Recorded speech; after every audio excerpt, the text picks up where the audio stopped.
This is your boy Trizzle with Triz Tech and Electronics.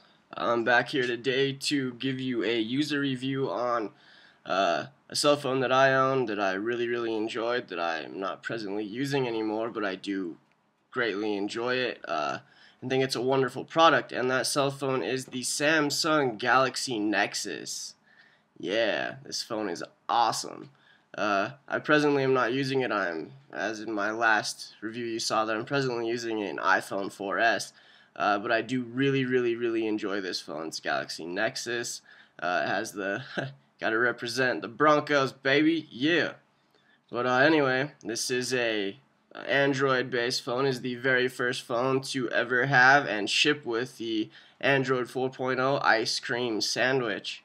The total storage space on this phone is 32 gigabytes, but they also make a 16 gig version.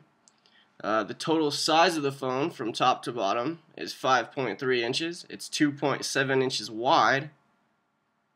The screen is 4.6 inches, so most of the entire phone is screen.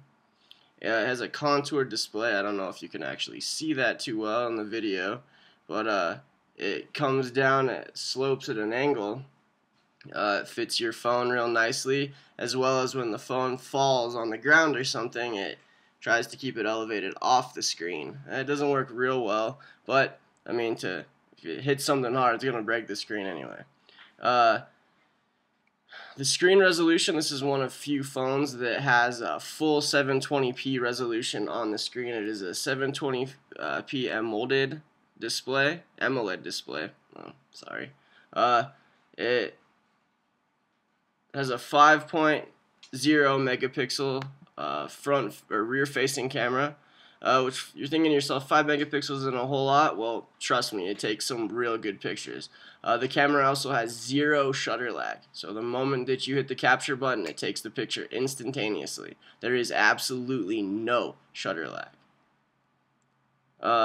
It has down here at the bottom of the phone, I don't know if you can see it with the phone on, but down here in the bottom, it's a very hidden little thing, but it has an LED notification light. So if you get text messages or anything of that nature, it lights that thing up, which is nice for when you have to keep your phone on silent for some reason, and you can look down at your phone and see that somebody has tried to either call you or text you, or you have Facebook notifications, whatever. That light will notify you. It's actually an attractive looking light as well. With the front-facing camera, it is like I said, it's a 1.3 megapixel camera. It has full VGA. It is 720p capability on the front-facing, 1080 on the back. So you can record things in full 1080p just as you could with the iPhone 4S, which I talked about in the last video. There is a ton of things you can do with this phone. It is extremely customizable. There's the Broncos again. You gotta represent, man. Gotta represent the Broncos. See that? That's where it's at. But this phone is extremely customizable. Whereas in the video that I posted yesterday, I talked about the iPhone 4S is not as customizable if it is non-jailbroken. That is one thing that Android and Google have done so well when they design their phones, is how customizable, and the fact that they are completely open source.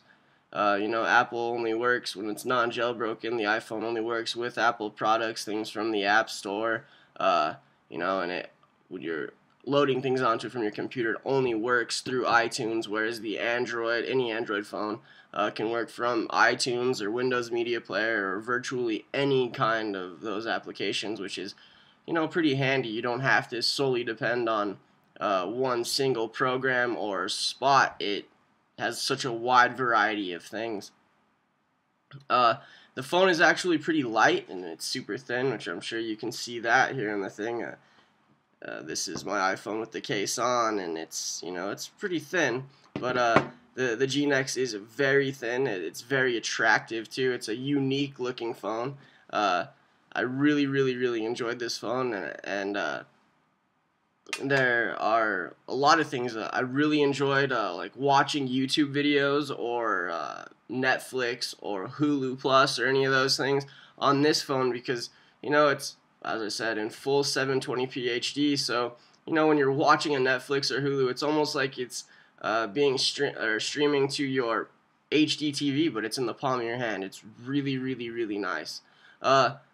I do miss this phone considerably. I wish that the iPhone was a little bit bigger, as well as, you know, I don't know. I guess that's not true.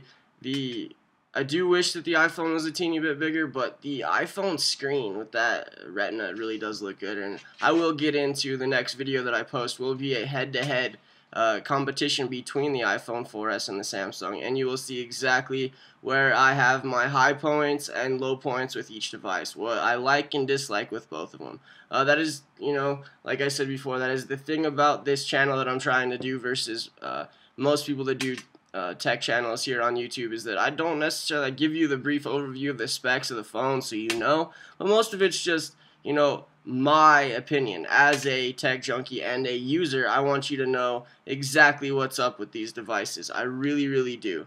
I very much enjoyed this phone.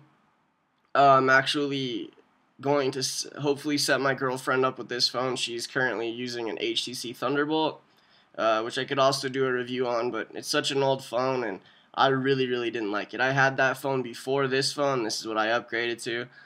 It's stupendous phone. And as I said, the storage spaces are 16 and 32. When it first came out, when I got this, I bought this phone on the day that it released on the Verizon network, which was December 16th of last year, 2011.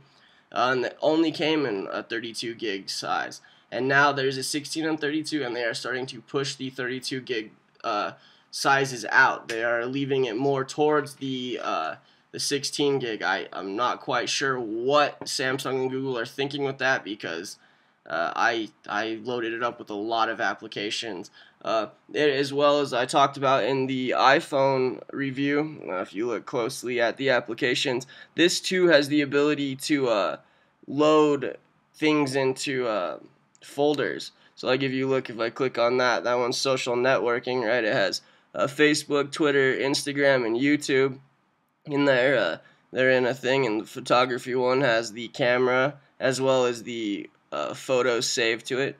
The difference with this Android phone versus most Android phones is that it has a full internal memory. As I said, with the 60 and 32 gigs, there is no slot for an SD card, whereas most Android phones have SD cards.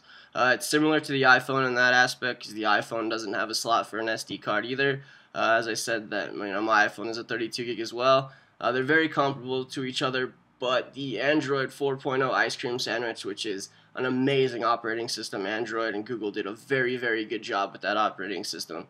It's a lot more user-friendly and just much more attractive than the past ones, such as Gingerbread and the other previous operating systems on the Android network were not nearly as attractive as the ice cream sandwiches. I really, really, really enjoyed this operating system, and who knows, I may end up going back to this phone. I think that it was a wonderful device, and it's just attractive. It's sleek, you know. I like the fact that I bought this skin right here.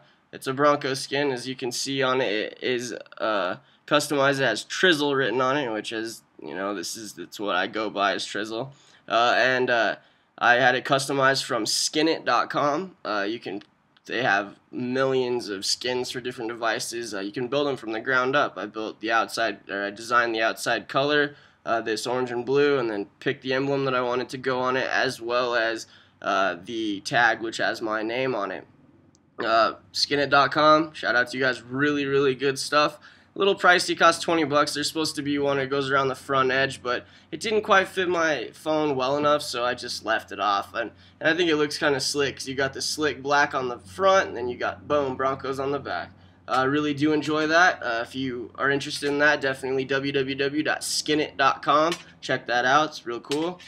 But back to the phone, like I said, it's a wonderful device. Thin device, it doesn't weigh too much. It's 1.3 pounds, as I'm pretty sure I said before, but it's a light phone. A little bit heavier than the iPhone, given it's a much bigger screen. Battery life on this, not the best. But most of that is because the screen is so big, and it is running in full 720p, so it does take a lot of energy to handle this. When I first got the phone, for the first few charges, man, it did not last more than 2, 3, 4 hours. 2 hours with heavy use, and I'm a pretty heavy user. I'm on my phone quite a bit. But as time went on, after it wore out and recharged a few times, it did last longer, but it would not make it through an entire 8-hour day, or 8, 12, whatever hour day you're going by. It would last probably 5, 6 hours on a full charge, which for me isn't too bad because I do work from home, so it's not nearly as bad because I'm around places that can charge it most of the time. When I'm out doing something or whatever, it would die pretty quick if I was on it a lot, which I didn't necessarily like, but it's okay. I mean, it has so many upsides to what it has. Playing games and stuff and emulators, NES or Super NES or Sega Genesis emulators on this is so fun because the screen is so big that when they do the heads-up controller with the touchscreen, with most phones it's not real comfortable. It's hard to use. With this, very comfortable, easy to see. Awesome. The other thing that's really cool about this phone that is different than most Android devices is that if you look at the bottom, you see where it has the little buttons on the bottom of it. Those are actually on the display itself. There are no physical buttons on this device. They are all internally into the display. So, like when you're watching videos or something and you have it turned sideways, if you're watching a video, all of the buttons disappear, so it gives you viewing pleasure from the entire size of the screen, which is really, really cool. It's just so vibrant. It's awesome. It's like watching something from your HD TV in the palm of your hand. It's really, really cool. And that's basically it. That's my user review. I really do enjoy this phone.